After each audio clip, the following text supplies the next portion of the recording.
Hello everyone, कैसे हैं आप लोग। आई होप आप लोग अच्छे होंगे। मेरा नाम है अर्पित। तो अगर आप राजस्थान फूड सेफ्टी ऑफिसर की प्रिपरेशन कर रहे हैं तो आज का वीडियो बहुत बहुत इंपॉर्टेंट रहने वाला है आपके लिए।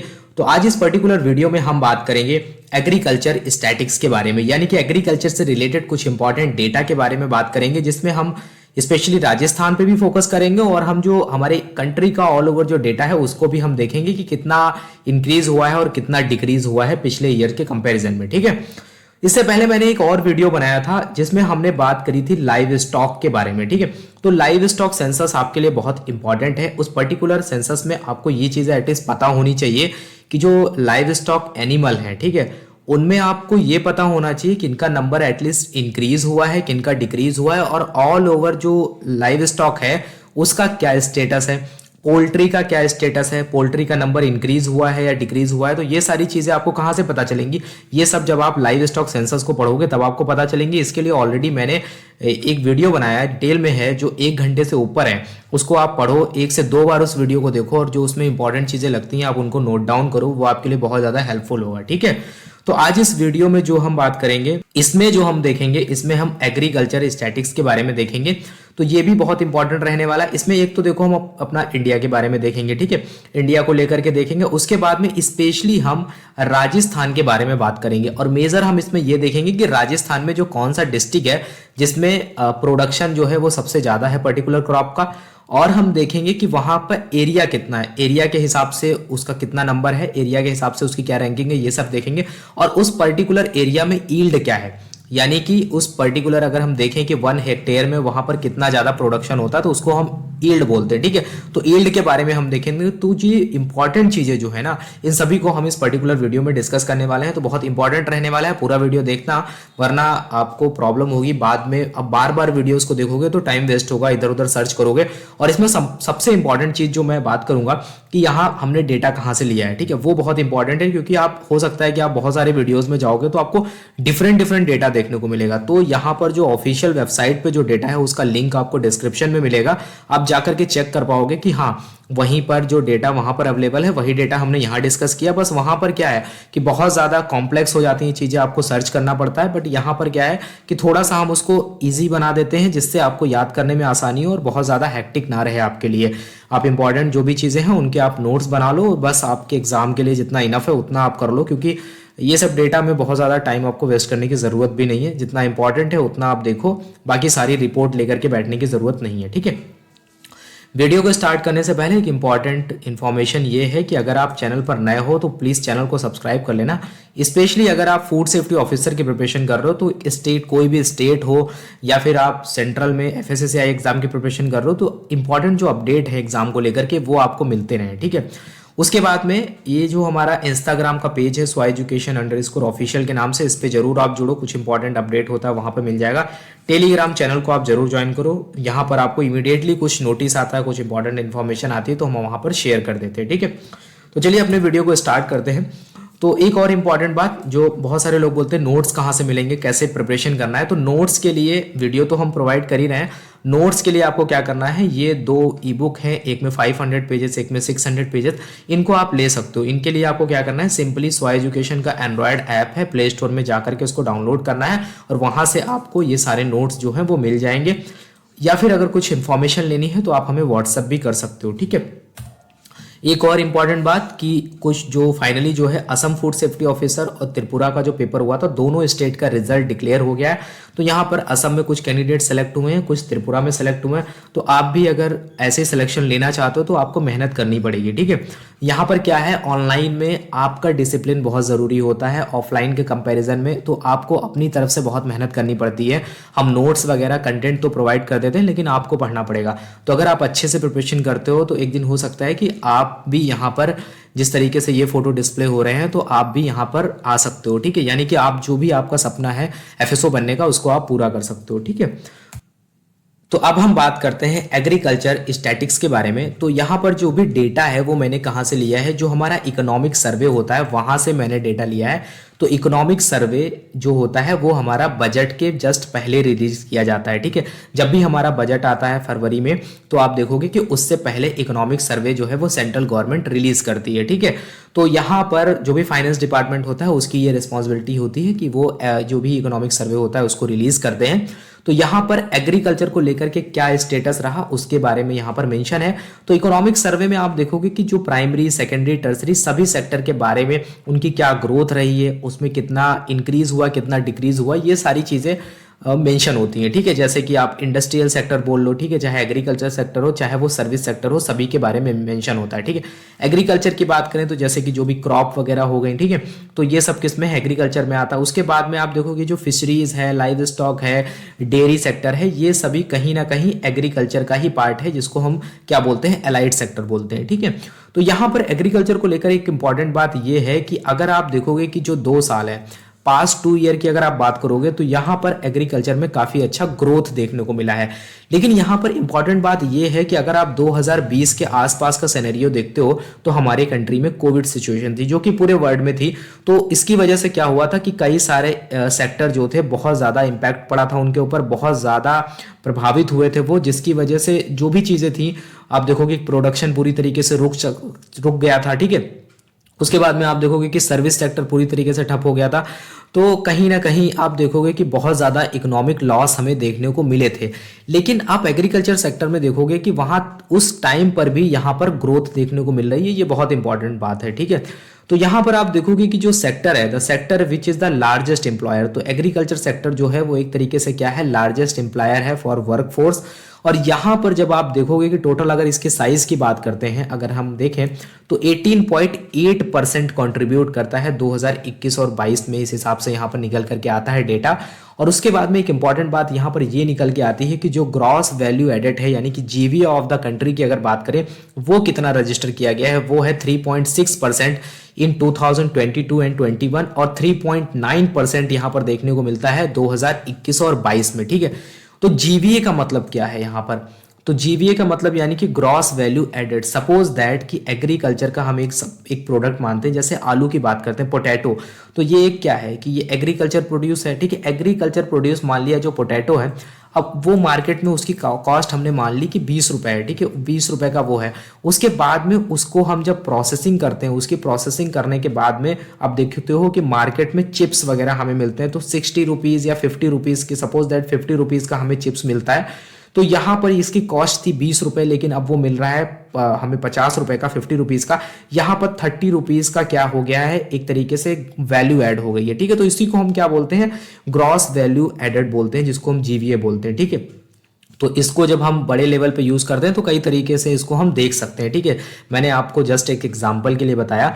इसमें जो ग्रोथ देखने को मिली वो 3.6% की 2020-21 में, और उसके बाद में आप देखोगे कि 3.9% की ग्रोथ जो आपको देखने को मिलती है 2021 और 22 वाले टाइम पे देखने को मिलती है, ठीक है। तो यही हमारे पास लेटेस्ट रिपोर्ट है 2021 और 22 की, क्योंकि अब जब इस साल का जो निकलेगा वो हमें आगे देखने को मिलेगा, ठीक है। तो यहाँ पर देखो उसके बाद में जो ग्रोइंग सेक्टर, अगर हम ग्रोथ इन एलाइड सेक्टर की बात करें इंक्लूडिंग लाइव स्टॉक, ठीक है, डेयरी सेक्टर हो गया, फिशरीज हो गया, has been the major driver of the overall growth in the sector. तो जो भी ग्रोथ आपको देखने को मिलती है इसमें जो मेजर जो सेक्टर थे जिन्होंने यहाँ पर इसको कंट्रीब्यूट किया है वो लाइव स्टॉक है, डेयरी है और फिशरीज सेक्टर है। यानी कि एलाइड सेक्टर का इसमें बहुत इंपॉर्टेंट रोल रहा है, यानी कि फिशरीज और डेयरी और लाइव स्टॉक का। तो ये बात आपको याद रखनी है कि लाइव स्टॉक में और ये डेयरी और फिशरीज ये सब एलाइड सेक्टर हैं, और एलाइड सेक्टर का बहुत इंपॉर्टेंट रोल रहा है एग्रीकल्चर सेक्टर में ग्रोथ को लेकर के, ठीक है। उसके बाद में देखो यहाँ पर हम ऑलरेडी ये बात कर चुके हैं कि यहाँ पर एक पॉजिटिव ग्रोथ जो आपको देखने को मिली है 3.6% 2020-21 में देखने को मिली थी, और वहीं यहाँ पर 21-22 वाले टाइम पे आपको 3.9% की ग्रोथ देखने को मिलेगी। तो growth of agriculture and allied sector की बात करें तो यहाँ पर आप देखो कि 2016-17 में ये कितना था, 6.8 था। फिर आप देखोगे कि धीरे धीरे करके यहाँ पर एकदम से डाउनफॉल यहाँ पर देखने को मिलता है। उसके बाद में आप देखोगे कि 2020 और 21 के टाइम पे यहाँ पर 3.6% की ग्रोथ है, और उसके बाद में आप देखोगे कि ये 3.9% का ग्रोथ आपको देखने को मिलेगा कहाँ पर, 2021 और 22 वाले टाइम पर आपको देखने को मिलेगा, ठीक है। और ये एक इंपॉर्टेंट चीज़ें हैं, एटलीस्ट आपको थोड़ा सा आइडिया होना चाहिए कि एग्रीकल्चर सेक्टर का जो है वो कहाँ पर लाई करता है, उसका स्टेटस क्या है। उसके बाद में देखो यहाँ पर अगर हम बात करते हैं largest crop producer in India, ठीक है, ये याद रखना है आपको, इसको आपको ध्यान रखना है, ये बहुत बहुत इंपॉर्टेंट है। इसमें जो भी हम बात करने वाले हैं उस पर आपको ध्यान देना है, ठीक है। तो फूड ग्रेन की अगर हम बात करते हैं, फूड ग्रेन में जैसे कि राइस हो गया, वीट हो गया, मेज हो गया, कोर्स हो गया, और उसके बाद में तूर हो गया, ग्राम हो गया, ठीक है।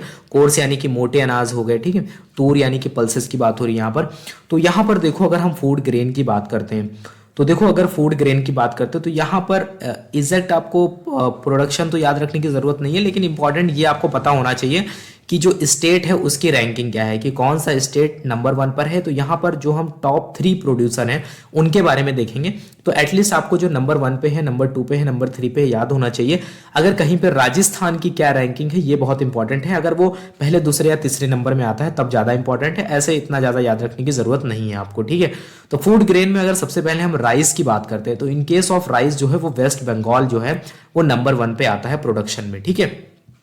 अब यहाँ पर जो भी प्रोडक्शन ये दिया गया है ये मिलियन टन्स में दिया गया है, यानी कि यहाँ पर जो प्रोडक्शन है वो कितना है, 16.65 मिलियन टन्स दिया गया है। ये आपको पता होना चाहिए कि ये डेटा किस में है, ये मिलियंस टन्स में दिया गया है। नंबर 2 की अगर हम बात करते हैं तो यहाँ पर उत्तर प्रदेश है और पंजाब जो है वो तीसरे नंबर पे है। तो राइस के प्रोडक्शन में हमेशा ही आपको लगभग वेस्ट बंगाल ही देखने को मिलता है, तो इसको तो आपको भूलना नहीं है, बिल्कुल हमेशा याद रखना है, ठीक है। उसके बाद में जब आप आगे बढ़ोगे तो अगर हम वीट की बात करते हैं, गेहूं की अगर बात करते हैं तो यहाँ पर उत्तर प्रदेश जो है वो नंबर 1 पे है, मध्य प्रदेश जो है वो नंबर 2 पर है और पंजाब जो है वो 3rd नंबर पे आता है, ठीक है। तो वीट के मामले में उत्तर प्रदेश यहाँ आपको नंबर 1 पर देखने को मिलेगा, राइस के मामले में वेस्ट बंगाल था, ठीक है। उसके बाद में अगर हम यहाँ पर मेज की बात करते हैं तो मेज के केस में कर्नाटका जो है वो नंबर 1 पर है, मध्य प्रदेश नंबर 2 पे है और नंबर 3 पर क्या है, महाराष्ट्र है। तो यहाँ पर सबसे ज़्यादा प्रोडक्शन मेज को लेकर अगर हम बात करते हैं तो कर्नाटका का सबसे ज़्यादा प्रोडक्शन है। दूसरी चीज़ जो बहुत इंपॉर्टेंट है, कोर्स सीरियल्स यानी कि जो मोटे अनाज होते हैं उसमें राजस्थान जो है वो फर्स्ट रैंकिंग पे है। ये बहुत इंपॉर्टेंट है, इसको आप याद रखना। राजस्थान एफएसओ की प्रिपरेशन करो, एटलीस्ट पता होना चाहिए आपको कि कोर्स और सीरियल्स में जो है कौन है, राजस्थान नंबर 1 पर है, यानी कि जो भी मोटे अनाज होते हैं उसमें राजस्थान नंबर 1 पर है। उसके बाद में आप देखोगे कि कर्नाटका और ये महाराष्ट्र जो है वो यहाँ पर रैंकिंग में है, यानी कि दूसरे नंबर पर कर्नाटका है, फिर यहाँ पर महाराष्ट्र जो है वो तीसरे नंबर पर है, ठीक है। तो ये चीज़ आपको पता होनी चाहिए, यहाँ पर बहुत इंपॉर्टेंट है आपके लिए। उसके बाद में देखो तूर की बात करते हैं, तूर भी जो होती है वो दाल होती है। तो यहाँ पर अगर हम तूर दाल की बात करते हैं तो यहाँ पर महाराष्ट्र जो है वो नंबर 1 पर है, कर्नाटका नंबर 2 पर है, तेलंगाना जो है वो 3rd नंबर पर आता है, ठीक है। उसके बाद में यहाँ पर ग्राम की अगर बात करते हैं तो मध्य प्रदेश नंबर 1 पर है, याद रहे कि आपको ग्राम के प्रोडक्शन में मध्य प्रदेश नंबर 1 पर है, महाराष्ट्र जो है वो नंबर 2 पर है, राजस्थान यहाँ पर 3rd नंबर पर है। तो आपको पता होना चाहिए राजस्थान की रैंकिंग क्या है ग्राम को लेकर के। उसके बाद में अगर टोटल पल्सेस की बात करें तो जैसे तूर है, ग्राम है, ये क्या है, पल्सेस है, लेकिन अगर हम टोटल पल्सेस की बात करें कि सबसे ज्यादा दाल का प्रोडक्शन कहां पर होता है तो वो मध्य प्रदेश फर्स्ट रैंकिंग पे है, दूसरे नंबर पर राजस्थान है, आपको पता होना चाहिए, तीसरे नंबर पर महाराष्ट्र है। तो यहाँ पर राजस्थान की 2nd रैंकिंग है, याद होना चाहिए। ग्राम को लेकर के 3rd नंबर पे आता है राजस्थान, लेकिन टोटल पल्सेस की बात करें तो 2nd रैंकिंग है इसकी इंडिया में, ठीक है। अब उसके बाद में देखो यहाँ पर टोटल फूड ग्रेन, अभी हमने बहुत सारे फूड ग्रेन देख लिए, ठीक है। ऊपर जो हमने देखे पल्सेस वगैरह देखे, उसके पहले हमने राइस, वीट वगैरह देखा, वो सब फूड ग्रेन में ही आता है। तो अगर हम टोटल फूड ग्रेन की बात करें तो सबसे ज्यादा जो प्रोडक्शन है वो यूपी में होता है ना। तो यूपी जो है वो 1st नंबर पे है फूड ग्रेन के केस में, मध्य प्रदेश 2nd नंबर पे है, पंजाब जो है वो 3rd नंबर पे है। तो उत्तर प्रदेश जो है ऑल ओवर फूड ग्रेन में टॉप पोजीशन पे है, सबसे ज्यादा प्रोडक्शन आपको देखने को मिलेगा, ठीक है। अब अगर हम बात करते हैं यहाँ पर ऑयल सीड की, ठीक है, तो अगर हम ऑयल सीड की बात करते हैं तो यहाँ पर देखो अगर ग्राउंड नट, तो ग्राउंड नट भी ऑयल सीड है। तो ग्राउंड नट की अगर बात करते हैं तो यहाँ गुजरात जो है वो पहले नंबर पे है, ठीक है। तो सबसे ज्यादा प्रोडक्शन जो है वो ग्राउंड नट का गुजरात में होता है। दूसरे नंबर पे जो आता है वो राजस्थान आता है, तीसरे नंबर पे तमिलनाडु आता है। आपको पता होना चाहिए राजस्थान का क्या नंबर है, आप नोट्स बनाते चलना, ठीक है। उसके बाद में अगर आप बात करते हो रैप सीड या फिर मस्टर्ड की अगर बात करते हो तो यहाँ पर राजस्थान 1st नंबर पे। तो राजस्थान कहाँ कहाँ फर्स्ट पोजीशन पे ये तो आपको पता ही होना चाहिए, ठीक है। तो मध्य प्रदेश 2nd नंबर पे आता है, 3rd नंबर पे हरियाणा आता है। सोयाबीन की अगर बात करते हैं तो यहाँ पर महाराष्ट्र पहले नंबर पे है सोयाबीन के प्रोडक्शन में। उसके बाद में मध्य प्रदेश जो है वो दूसरे नंबर पे है। राजस्थान की अगर हम बात करते हैं तो वो आपका थर्ड नंबर पर है सोयाबीन के प्रोडक्शन में। उसके बाद में सनफ्लावर की बात करते हैं तो कर्नाटका पहले नंबर पे है, हरियाणा जो है वो सेकंड नंबर पे है, उड़ीसा जो है वो आपका थर्ड नंबर पे है। ठीक है, तो अभी आपको एटलीस्ट इतना पता होना चाहिए कि राजस्थान की रैंकिंग क्या है ऑयल सीड में। ऑयल सीड में, ग्राउंड नट में बात करें, मस्टर्ड की बात करते हैं तो मस्टर्ड में देखो आप नंबर 1 पे है। उसके बाद में सोयाबीन की बात करते हैं तो वहां पर देखना है आपको थर्ड नंबर पे है। इसके पहले जो भी हमने रैंकिंग देखी वो आपको पता होनी चाहिए, राजस्थान को नोट डाउन करके रखना आप। ठीक है, तो यहां पर देखो अगर हम टोटल ऑयल सीड की बात करें, देखो पीछे हमने देखा कि मस्टर्ड में राजस्थान नंबर 1 पे है, लेकिन यहां पर अगर हम बात करते हैं कि टोटल ऑयल सीड की अगर बात करें तो उसमें भी राजस्थान नंबर 1 पे है, बहुत इंपॉर्टेंट है। उसके बाद में महाराष्ट्र सेकंड नंबर पे है, मध्य प्रदेश यहां पर थर्ड नंबर पे है। लेकिन अगर हम शुगर केन की बात करते हैं, ठीक है, ऑयल सीड की बात होगी, अब शुगर केन की बात करते हैं तो यहां पर उत्तर प्रदेश नंबर 1 पे है, सबसे ज्यादा प्रोडक्शन होता है उत्तर प्रदेश में शुगर केन का। उसके बाद में महाराष्ट्र जो है वो सेकंड नंबर पे है और कर्नाटका जो है वो थर्ड नंबर पे है। अगर हम कॉटन की बात करते हैं तो यहां पर महाराष्ट्र फर्स्ट रैंकिंग पे है, उसके बाद में गुजरात आता है, फिर तेलंगाना थर्ड नंबर पे है। अगर हम जूट और मेस्टा की बात करते हैं तो यहाँ पर वेस्ट बंगाल जो है वो फर्स्ट नंबर पे है, याद होना चाहिए आपको। पहले जो राइस में था वेस्ट बंगाल फर्स्ट नंबर पे और यहाँ पर जूट में है। उसके बाद में बिहार और असम जो है वो सेकंड और थर्ड नंबर पे है। तो आई होप अभी आपको ये जो चीज़ें हैं ये याद हो गई होंगी। इनका आप स्क्रीनशॉट ले सकते हो या फिर आप अपनी कॉपी में नोट डाउन कर सकते हो। ये इकोनॉमिक सर्वे का डेटा है, इसलिए आपको परेशान होने की जरूरत नहीं है कि डेटा सही है या गलत है। आप इकोनॉमिक सर्वे को जाकर के पढ़ सकते हो, तो आपको कोई प्रॉब्लम नहीं होगी। आप सिंपली वेबसाइट पे जाओगे तो आपको वहां पर चीज़ें मिल जाएंगी। आप सर्च करोगे economic survey, latest economic survey, तो आपको मिल जाएगा। लिंक आपको डिस्क्रिप्शन में भी मिल जाएगा, तो आप जाकर के पढ़ सकते हो। तो अब हम करेंगे राजस्थान का जो डेटा है उसको हम डिस्ट्रिक्ट वाइज देखेंगे कि जो क्रॉप का प्रोडक्शन और यील्ड और एरिया वाइज क्या स्टेटस है। राजस्थान को डिस्कस करने से पहले हम थोड़ा सा एलाइड सेक्टर के बारे में अगर हम बात करें, यानी कि एनिमल हस्बेंड्री और डेयरी के बारे में थोड़ा सा अगर हम देखें तो डेयरी सेक्टर की अगर हम बात करें तो dairy is the single largest agriculture commodity contributing 5% of the national economy and employing more than 8 crore farmer directly. ठीक है, तो यहाँ पर डेयरी सेक्टर की अगर हम बात करते हैं तो ये एक लार्जेस्ट एग्रीकल्चर कमोडिटी है जो यहाँ पर 5% कंट्रीब्यूट करता है नेशनल इकोनॉमी में। इसके साथ ही साथ यहाँ पर टोटल 8 करोड़ जो फार्मर हैं उनको डायरेक्टली एम्प्लॉयमेंट मिलता है। ठीक है, तो बहुत इंपॉर्टेंट है यहाँ पर। उसके बाद में दूसरी इंपॉर्टेंट बात ये है कि जो first rank in milk production है हमारा इंडिया जो है, ये टोटल जो है आप देखोगे कि 23% जो है वो ग्लोबल मिल्क में कंट्रीब्यूट करता है। यानी कि पहली रैंकिंग है हमारी मिल्क प्रोडक्शन में हमारी कंट्री की। उसके साथ ही साथ जो total 20% of the global milk production जो है वो कौन कंट्रीब्यूट करता है, इंडिया कंट्रीब्यूट करता है। उसके बाद में देखो यहाँ पर बहुत इंपॉर्टेंट बात लिखी है कि जो milk production in the country has grown at compound annual growth, यहाँ पर देखने को मिलेगी आपको अबाउट 6.2%। यहाँ पर आपको ग्रोथ देखने को मिलेगी, जो कि आप देखोगे कि 2020 और 21 में कितना था, 209.96 मिलियन टन था। जो यहाँ पर पहले आपको देखने को मिलेगा कितना था, 2014-15 में था 146.31 मिलियन टन। यानी कि यहाँ से ग्रोथ होकर के आपको 209 मिलियन टन आपको 2020-21 में देखने को मिलता है। तो यहाँ पर काफ़ी ज़्यादा ग्रोथ देखने को मिलती है। तो एग्रीकल्चर सेक्टर में अगर एलाइड सेक्टर में हम बात करते हैं तो मिल्क का जो ऑल ओवर प्रोडक्शन है पूरे वर्ल्ड लेवल पे हम बात करें तो ये 23% कंट्रीब्यूट करता है किसको, पूरे ग्लोबल मिल्क प्रोडक्शन में। उसके बाद में यहाँ पर आपको ग्रोथ देखने को मिलेगी टोटल 6.2%। यहाँ पर 209 पॉइंट आप देखोगे कि टोटल 210 मिलियन के करीब में, यहाँ पर 210 मिलियन टन के करीब में आपको प्रोडक्शन देखने को मिलता है 2020-21 में, जो कि 2014-15 में 146.31 मिलियन टन था। तो काफी ज्यादा ग्रोथ यहाँ पर देखने को मिली है। अब हम बात कर लेते हैं यहाँ पर trend of milk in India की। अगर हम बात करते हैं मिल्क प्रोडक्शन के, अगर हम ट्रेंड की बात करते हैं इंडिया में, तो यहाँ पर आपको देखने को मिलेगा कि 2014-15 में आप देखोगे कि ये 146 मिलियन टन था मिल्क का प्रोडक्शन। लेकिन आप देखोगे कि 2020-21 की अगर बात करते हैं तो यहाँ पर 210 मिलियन टन के करीब हो जाता है मिल्क का प्रोडक्शन। तो यहाँ पर ट्रेंड आपको कैसा देखने को मिल रहा है, तो आपको ट्रेंड यहाँ पर देखने को मिल रहा है बढ़ते हुए क्रम में आपको देखने को मिलेगा।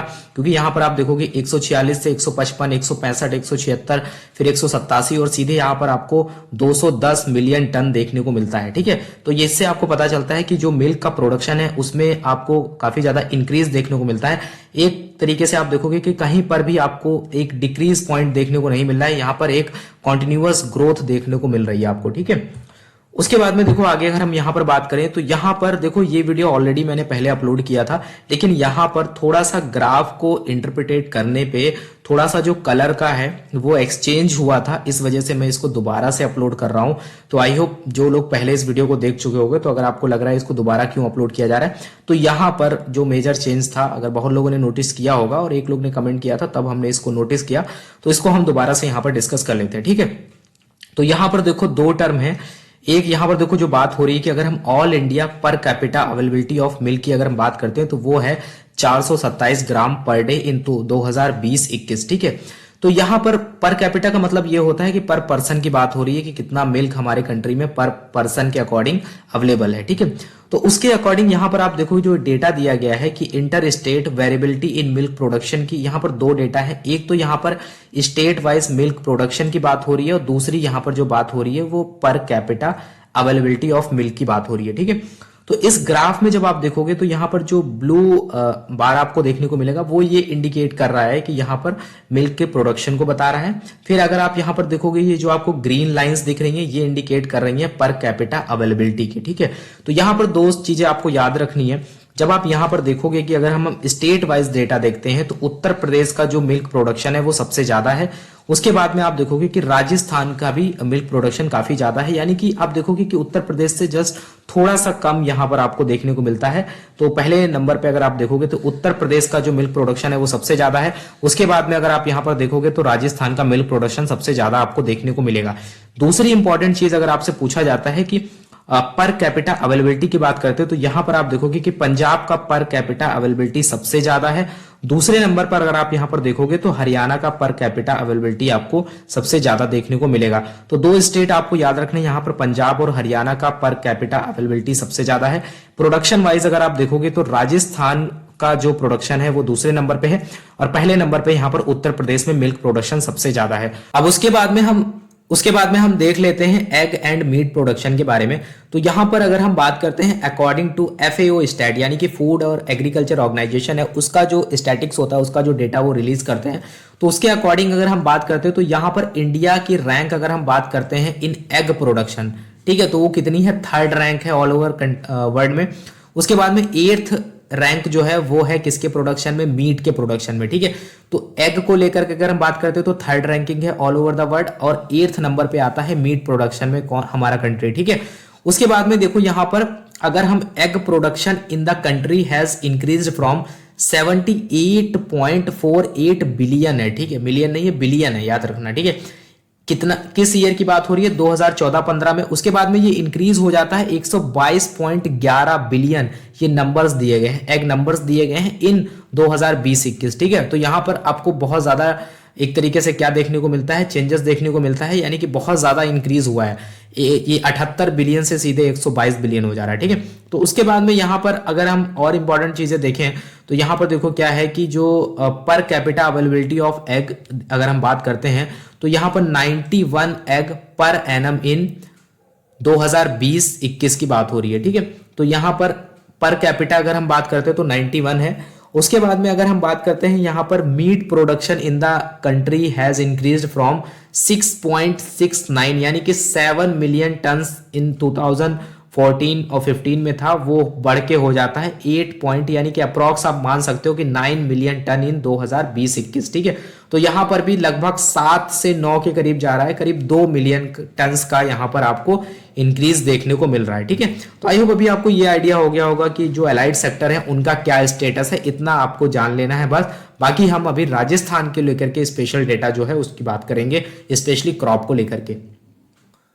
तो अब हम बात कर लेते हैं राजस्थान का इंपॉर्टेंट डेटा। राजस्थान का जो क्रॉप का इंपॉर्टेंट डेटा है उसको हम डिस्कस करेंगे। उससे पहले जो इंपॉर्टेंट बात ये है कि ये मैंने राजस्थान की जो एग्रीकल्चर की एक वेबसाइट है वहां से मैंने इस डेटा को लिया है। इसका लिंक आपको डिस्क्रिप्शन में मिल जाएगा, जिससे आप जाकर के इसको पढ़ सकते हो। मैं इसको क्यों बता रहा हूं, क्योंकि यहाँ पर इंपॉर्टेंट चीज ये है कि जब आप वीडियो सर्च करोगे यूट्यूब पे तो आपको कई सारे वीडियो मिलेंगे, ठीक है। तो हो सकता है आपको कुछ डिफरेंट डेटा देखने को मिले। तो उससे बेटर है कि आपके पास में जो ऑथेंटिक डेटा है वो होना चाहिए, क्योंकि हो सकता है उन्होंने पहले वीडियो बनाया हो तो उस टाइम पे डेटा कुछ और हो। तो यहाँ पर जो ऑफिशियल वेबसाइट है उसका मैं आपको लिंक दे दूंगा, आप वहां से इसको डाउनलोड करके पढ़ सकते हो, ठीक है। तो राजस्थान की जो वेबसाइट है वहां पर आपको एक डेटा मिलेगा, जिसके यहाँ पर मेंशन किया गया है फर्स्ट एडवांस एस्टीमेट खरीफ 2022, यानी कि जो खरीफ फसल का 2022 का जो लेटेस्ट डेटा है उसको यहाँ पर वेबसाइट पे अपडेट किया गया है, इसको आप पढ़ सकते हो। यहाँ पर देखो आपको चीजें याद क्या रखनी है। देखो एक तो यहाँ पर सारे डिस्ट्रिक्ट मेंशन किए गए हैं राजस्थान में जो भी डिस्ट्रिक्ट हैं, उसके साथ में यहाँ पर हमें ये पढ़ना है कि उस पर्टिकुलर डिस्ट्रिक्ट का पर्टिकुलर क्रॉप के लिए, यानी कि जैसे राइस है तो राइस यानी कि चावल के लिए अगर आप देखोगे तो यहाँ पर जो भी डिस्ट्रिक्ट है उनका एरिया कितना है, उनका प्रोडक्शन कितना है और उनका यील्ड कितना है। उसी तरीके से ज्वार में देखोगे तो वहां पर उस पर्टिकुलर अगर डिस्ट्रिक्ट की बात करते हैं तो उसका एरिया कितना है, ज्वार के लिए कितने एरिया में उसका प्रोडक्शन होता है और उसका प्रोडक्शन है कितना, ठीक है, यानी कि उसका प्रोडक्शन कितना है और वहां पर यील्ड का लेवल क्या है, यानी कि उसके बारे में आगे हम देखेंगे। और यहाँ पर देखो बाजरा हो गया, मेज हो गया, उसके बाद में सोल मेज हो गया और मूंग हो गया, ऐसे करके बहुत सारी क्रॉप हैं जिनको हम आगे इस वीडियो में डिस्कस करेंगे, ठीक है। दूसरी इंपॉर्टेंट चीज यहाँ पर देखो ये है कि मैंने कुछ डेटा ऑलरेडी मार्क किया हुआ है। यहाँ पर जैसे अगर हम बात करते हैं तो राइस को लेकर के सबसे ज्यादा एरिया किसका है वो मैंने मार्क किया है, और यहाँ पर सबसे ज्यादा प्रोडक्शन किसका है, ठीक है। उसके बाद में यहाँ पर यील्ड सबसे ज्यादा किसका है, ठीक है। एरिया का मतलब यहाँ पर आप समझ रहे हो कि कितने एरिया में वहां पर राइस जो है उसकी खेती हो रही है। उसके बाद में प्रोडक्शन कितना हो रहा है, उस पर्टिकुलर एरिया से हमें कितना प्रोडक्शन मिल रहा है, यानी कितना ज्यादा राइस प्रोड्यूस हो रहा है। उसके बाद में यील्ड की अगर बात करें तो हम कह सकते हैं कि उसकी पर्टिकुलर जो एरिया है उसकी प्रोडक्टिविटी कितनी है। तो यहाँ पर जो एरिया दिया गया है वो हेक्टेयर में दिया गया है। उसके बाद में प्रोडक्शन की अगर हम बात करते हैं वो मेट्रिक टन में आपको देखने को मिलेगा। अगर हम यील्ड की बात करते हैं तो वो केजी पर हेक्टेयर है, यानी कि एक हेक्टेयर में कितना केजी राइस या फिर कोई अदर क्रॉप का प्रोडक्शन हो रहा है उसको हम क्या बोलेंगे, उसको यील्ड बोलेंगे, ठीक है। तो अगर एक हेक्टेयर में ज्यादा हो रहा है तो इसका मतलब उसकी जो प्रोडक्टिविटी है और उसकी जो यील्ड है वो काफी ज्यादा है। अगर कम हो रहा है तो उसकी यील्ड जो है वो कम है, ठीक है। इतना आपको ध्यान रखना है। तो यहां पर एक एक करके अगर हम स्टार्ट करते हैं, देखो तो सबसे पहले अगर मैं बात करूं राइस को लेकर के, ठीक है। तो अगर हम राइस की बात करते हैं तो इन टर्म्स ऑफ एरिया अगर हम बात करते हैं तो सबसे ज्यादा एरिया अगर आपको देखने को मिलेगा तो वो आपको बूंदी डिस्ट्रिक्ट का देखने को मिलेगा। एक बात और, अगर आपने अपने वीडियो का रेजोल्यूशन नहीं बढ़ाया तो आप उसको बढ़ा लो, जिससे आप इस डेटा को अच्छे से देख पाओ, क्योंकि हो सकता है कि आपको थोड़ा सा ब्लर नजर आ रहा हो। तो हो सकता है कि अगर आप क्वालिटी बढ़ा लोगे तो आपको ये चीजें अच्छे तरीके से दिखेंगी, ठीक है। तो बूंदी का जो एरिया है वो है यहाँ पर 66,868 हेक्टेयर, और उतने में यहाँ पर अगर हम प्रोडक्शन की बात करते हैं तो प्रोडक्शन को लेकर के भी बूंदी का प्रोडक्शन सबसे ज्यादा है। तो बूंदी का जो प्रोडक्शन है वो कितना है, वो यहाँ पर आपको देखने को मिलेगा 2,14,656 मेट्रिक टन है, ठीक है। तो ये आई होप अभी आपको दिख रहा होगा ये। उसके बाद में देखो अगर हम यील्ड की बात करते हैं तो यील्ड जो आपको देखने को मिलेगा, तो यील्ड को अगर हम बात करें तो यहाँ पर हनुमानगढ़ डिस्ट्रिक्ट का यील्ड सबसे ज्यादा है, यानी कि 3,295 किलोग्राम पर हेक्टेयर इसका यील्ड है। तो अभी आपको समझ में आ गया होगा, एक तो हमें एरिया देखना है सबसे ज्यादा किसका है, दूसरा हमें याद रखना है कि प्रोडक्शन सबसे ज्यादा किसका है, उसके बाद हमें देखना है कि यील्ड सबसे ज्यादा किसका है। तो ये जरूरी नहीं है कि सेम डिस्ट्रिक्ट का यील्ड और जो प्रोडक्शन है और एरिया कॉमन हो, तो हो सकता है ये डिफरेंट भी हो सकता है उसमें से आपको दो चीजें कॉमन दिखेंगी, तीसरी चीज आपको डिफरेंट दिखेगी, ठीक है। उसी तरीके से अगर हम बात करते हैं ज्वार के बारे में, तो ज्वार को लेकर अगर हम एरिया की बात करते हैं तो एरिया यहाँ पर जो देखने को मिलेगा सबसे ज्यादा आपको अजमेर का देखने को मिलेगा। तो अजमेर का एरिया जो है वो यहाँ पर 1,77,000 हेक्टेयर के करीब में है। उसके बाद में प्रोडक्शन की अगर हम बात करते हैं तो यहाँ पर प्रोडक्शन जो आपको देखने को मिलेगा, प्रोडक्शन में भी अजमेर का प्रोडक्शन सबसे ज्यादा है, जो कि है 1,27,594, ठीक है। तो यहाँ पर प्रोडक्शन वाइज भी अजमेर ज्यादा है। लेकिन अगर हम यील्ड की बात करते हैं तो यहाँ पर ये एक डिस्ट्रिक्ट है सवाई माधोपुर। तो सवाई माधोपुर का जो यील्ड है वो काफी ज्यादा है, जो कि है 3,901, ठीक है, 3,901 किलोग्राम पर हेक्टेयर, ठीक है। तो ये आपको पता होना चाहिए यहाँ पर किसका सबसे ज्यादा यील्ड है, किसका सबसे ज्यादा एरिया है, किसका सबसे ज्यादा प्रोडक्शन है। अब अगर हम बाजरा की बात करते हैं तो बाजरा की अगर हम बात करते हैं तो बाजरा में सबसे ज्यादा एरिया किस डिस्ट्रिक्ट का है, तो बाड़मेर डिस्ट्रिक्ट है, उसका सबसे ज्यादा एरिया है। और अगर हम यहाँ पर ये बात करें कि प्रोडक्शन सबसे ज्यादा कहाँ होता है बाजरा को लेकर के, तो प्रोडक्शन जो सबसे ज्यादा है वो आपको जयपुर में देखने को मिलेगा। तो जयपुर में जो प्रोडक्शन है वो कितना है, 6,59,408 है, ठीक है, मीट्रिक टन। उसके बाद में अगर हम एरिया देखें यहाँ पर बाड़मेर का, तो ये आपको लगभग देखने को मिलता है 9,43,122 हेक्टेयर, जो कि काफी ज्यादा है। लेकिन अगर हम बात करते हैं बाजरा को लेकर के ईल्ड सबसे ज्यादा किसकी है, तो भीलवाड़ा डिस्ट्रिक्ट की सबसे ज्यादा ईल्ड आपको देखने को मिलेगी 2,812 केजी पर हेक्टेयर, ठीक है। तो ये यूनिट्स भी आपको पता होनी चाहिए, तभी आप वहां पर बता पाओगे, ठीक है। उसके बाद में देखो अगर हम मेज की बात करते हैं, तो मेज की अगर हम बात करते हैं तो यहाँ पर सबसे ज्यादा एरिया जो आपको देखने को मिलेगा वो भीलवाड़ा का देखने को मिलेगा। तो भीलवाड़ा का एरिया सबसे ज्यादा है मेज को लेकर के। तो मेज की खेती सबसे ज्यादा एरिया के टर्म में आप देखोगे तो सबसे ज्यादा आपको भीलवाड़ा का देखने को मिलेगा, जो कि है 1,74,403 हेक्टेयर। लेकिन अगर हम प्रोडक्शन की बात करते हैं तो प्रोडक्शन में चित्तौड़ सबसे ज्यादा है। तो चित्तौड़ का जो प्रोडक्शन है वो काफी ज्यादा है, जो कि आपको देखने को मिलेगा 5,13,050, ठीक है। तो 5,13,050 मीट्रिक टन आपको देखने को मिलेगा। उसके बाद में अगर हम बात करते हैं ईल्ड वाइज, तो ईल्ड सबसे ज्यादा किसकी है मेज के लिए, तो ईल्ड जो सबसे ज्यादा देखने को मिलेगी आपको बरन डिस्ट्रिक्ट की सबसे ज्यादा आपको ईल्ड देखने को मिलेगी, जो कि है 4,500 केजी पर हेक्टेयर। उसके बाद में सोल मेज की अगर बात करते हैं तो यहाँ पर देखो एरिया जो दिया गया है सबसे ज्यादा, ये एक डिस्ट्रिक्ट है बंसवाड़ा डिस्ट्रिक्ट है, जिसका एरिया सबसे ज्यादा है, कितना है 2,139 हेक्टेयर है। लेकिन अगर प्रोडक्शन की बात करते हैं तो यहाँ पर 1712 मीट्रिक टन प्रोडक्शन आपको किसका देखने को मिलेगा, बंसवाड़ा का ही देखने को मिलेगा। यानी कि दोनों ही चीजें कॉमन है। यानी कि अगर आपसे सोल मेज के बारे में पूछा जाता तो यहाँ पर बंसवाड़ा डिस्ट्रिक्ट का प्रोडक्शन और एरिया काफी ज्यादा आपको देखने को मिलेगा। लेकिन अगर हम यहाँ पर ईल्ड की बात करते हैं तो उदयपुर डिस्ट्रिक्ट का ईल्ड सबसे ज्यादा है, ये आपको पता होना चाहिए। उसके बाद में आगे अगर हम बात करते हैं मूंग की, ठीक है, अगर हम मूंग की बात करते हैं तो यहाँ पर मूंग के लिए सबसे ज्यादा जो एरिया है, एरिया किस डिस्ट्रिक्ट का है, तो वो एरिया आपको देखने को मिलेगा नागौर डिस्ट्रिक्ट का, ठीक है। तो नागौर का जो एरिया है वो सबसे ज्यादा है, जो कि करीब आपको देखने को मिलता है 5,22,069, ठीक है। तो इतना आपको जो एरिया देखने को मिलता है 5,22,000 के करीब आप मान सकते हो किसका देखने को मिलता है आपको, मूंग का एरिया किसका है, ये नागौर डिस्ट्रिक्ट का रीजन है, ठीक है। इसको आपको याद रखना है। और यहाँ पर जो भी एरिया दिया गया है वो हेक्टेयर में दिया गया है। और उसके बाद में अगर आप देखोगे प्रोडक्शन वाइज भी नागौर सबसे ज्यादा है, ठीक है। यहाँ पर देखोगे आप नागौर मेंशन है, प्रोडक्शन वाइज भी ज्यादा है, जो कि है 3,49,345, ठीक है, मीट्रिक टन इसका प्रोडक्शन है, ये भी आपको पता होना चाहिए।